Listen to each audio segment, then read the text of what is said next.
kawan, perkenalkan nama saya Farhan Farezi, NPM A101901157. Di sini saya akan memaparkan usulan penelitian saya yang sedang saya kerjakan dengan judul Analisis Penerapan Metode Green Productivity dalam meningkatkan produktivitas dan lingkungan di Sanggar Batik Katura, Kabupaten Cirebon.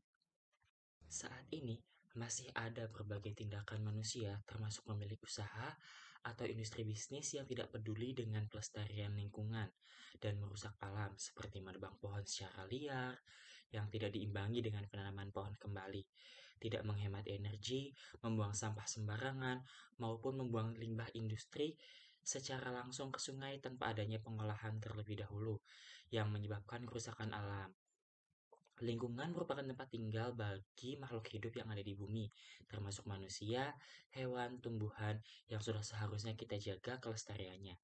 Di samping itu, perkembangan teknologi khususnya perkembangan media sosial seperti Instagram, Facebook, dan TikTok memberikan manfaat yang baik seperti mempercepat komunikasi dan informasi. Saat ini banyak sekali kampanye-kampanye mengenai pelestarian lingkungan dan pentingnya menjaga bumi atau Save Earth, baik melalui media sosial ataupun secara langsung yang dilakukan oleh organisasi atau perorangan yang memiliki rasa peduli terhadap pelestarian lingkungan. Mereka berharap dengan menyebarkan informasi atau mengkampanyekan tentang pelestarian lingkungan dapat meningkatkan kesadaran bagi manusia dan pelaku industri untuk dapat peduli terhadap lingkungan. Batik merupakan warisan budaya yang telah diakui oleh UNESCO dan banyak digemari oleh wisatawan mancanegara maupun lokal, menjadikan produksi batik meningkat walaupun di era pandemi seperti ini. Proses penjualan batik ke mancanegara tetap banyak diminati khususnya oleh wisatawan Jepang. Dengan bertambahnya jumlah produksi mengakibatkan meningkatnya intensitas pembuangan limbah yang dihasilkan dari proses produksi batik, khususnya limbah cair. Oleh sebab itu, para pelaku industri saat ini tidak bisa mengabaikan isu lingkungan agar tetap bertahan di pasar global.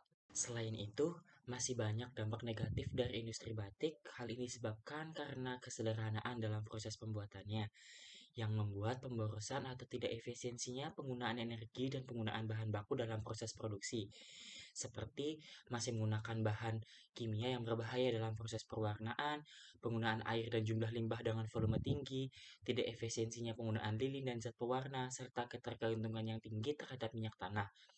Limbah yang dihasilkan dari proses produksi batik adalah salah satunya limbah cair yang berasal dari proses pewarnaan kain batik. Industri batik menimbulkan dampak air limbah dalam jumlah yang besar, warna yang pekat, berbau menyengat, dan memiliki suhu keasaman, BOD, COD, dan TSS yang tinggi. Hal ini disebabkan oleh penggunaan bahan-bahan kimia dan zat pewarna dalam proses produksi batik. Jika air limbah dibuang ke sungai tanpa diolah terlebih dahulu, maka akan menimbulkan pencemaran yang berdampak pada ekosistem perairan. Oleh karena itu, industri harus memperhatikan kualitas proses produksi yang menghasilkan limbah dan mempengaruhi kualitas lingkungan. Untuk memastikan bahwa limbah produksi tidak mencemari lingkungan dan melanggar ketentuan undang-undang lingkungan, industri harus menerapkan pengolahan limbah yang optimal untuk mengurangi risiko pencemaran lingkungan. Dari permasalahan-permasalahan tersebut, maka perlu adanya penelitian untuk mengetahui kondisi kinerja Sanggar Batik Katura Kabupaten Cirebon, apakah sudah menerapkan konsep green ke dalam proses usahanya dan proses produksinya atau belum menerapkan ataupun masih perlu adanya perbaikan dan alternatif perbaikan dalam proses produksi untuk meminimalisir permasalahan-permasalahan yang terjadi yang sudah dipaparkan sebelumnya. Berdasarkan latar belakang yang sudah dipaparkan sebelumnya, maka dari itu penelitian ini dilakukan dengan tujuan yang pertama, untuk mengetahui tingkat produktivitas Sanggar Batik Katura dalam memproduksi kain batik tulis dan kerangka peningkatan produktivitas perusahaan. Lalu yang kedua, mengetahui kinerja Sanggar Batik Katura dalam menerapkan konsep green dan peduli terhadap lingkungan dalam proses produksinya untuk meningkatkan produktivitas. Lalu yang ketiga, untuk mengetahui alternatif perbaikan yang dapat digunakan Sanggar Batik Katura dalam memecahkan masalah untuk meningkatkan produktivitas hijau. Selanjutnya, kajian pustaka.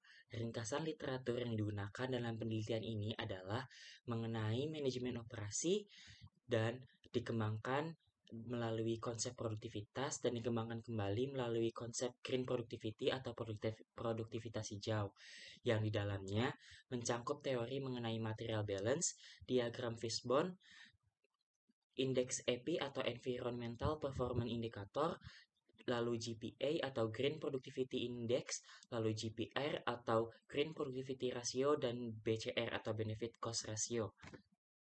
Selanjutnya, penelitian terdahulu yang digunakan sebagai bahan acuan ataupun referensi yang digunakan dalam penelitian ini adalah yang pertama, Sofari DKK yang disusun pada tahun 2022 dengan judul Green Productivity Approach in Batik Industry. Lalu, penelitian terdahulu yang kedua yang digunakan dalam penelitian ini adalah Kurniawan DKK yang disusun pada tahun 2013 dengan judul Strategi Pengolahan Air Limbah Sentra UMKM Batik yang berkelanjutan di Kabupaten Sukoharjo. Lalu yang ketiga, oleh Maria yang disusun pada tahun 2019 dengan judul Penyisihan Limbah Cair Industri Batik dengan metode fitoremediasi pada SSF wetland menggunakan tanaman obor dan tanaman tasbih. Selanjutnya, metodologi penelitian yang digunakan dalam penelitian ini adalah metode deskriptif kuantitatif dengan teknik pengumpulan data melalui wawancara, observasi, studi pustaka, dan uji laboratorium untuk menguji air limbah yang dihasilkan dari proses pembuatan batik. Lalu, operasionalisasi variabel yang digunakan dalam penelitian ini ada 3 variabel. Variabel yang pertama adalah analisis produktivitas dengan 2 subvariabel. Subvariabel yang pertama yaitu pengukuran produktivitas dan subvariabel yang kedua adalah kerangka peningkatan produktivitas. Lalu, variabel yang kedua yaitu mengenai penerapan model green productivity dengan subvariabel yang pertama yaitu penerapan material balance dan penerapan Fishbone diagram. Lalu, yang subvariabel yang kedua ada indeks performance indicator atau indeks EPI. Lalu yang subvariabel yang ketiga yaitu green productivity index atau GPA. Lalu subvariabel yang keempat adalah GPR atau green productivity ratio, dan subvariabel yang kelima yaitu BCR atau benefit cost ratio. Lalu variabel yang ketiga adalah alternatif perbaikan dengan indikator hasil dari GPA atau Green Productivity Index dan hasil BCR atau benefit cost ratio untuk mengurutkan alternatif solusi yang dapat digunakan oleh Sanggar Batik Katura. Mungkin cukup sekian yang bisa saya sampaikan, kurang lebihnya mohon maaf. Terima kasih.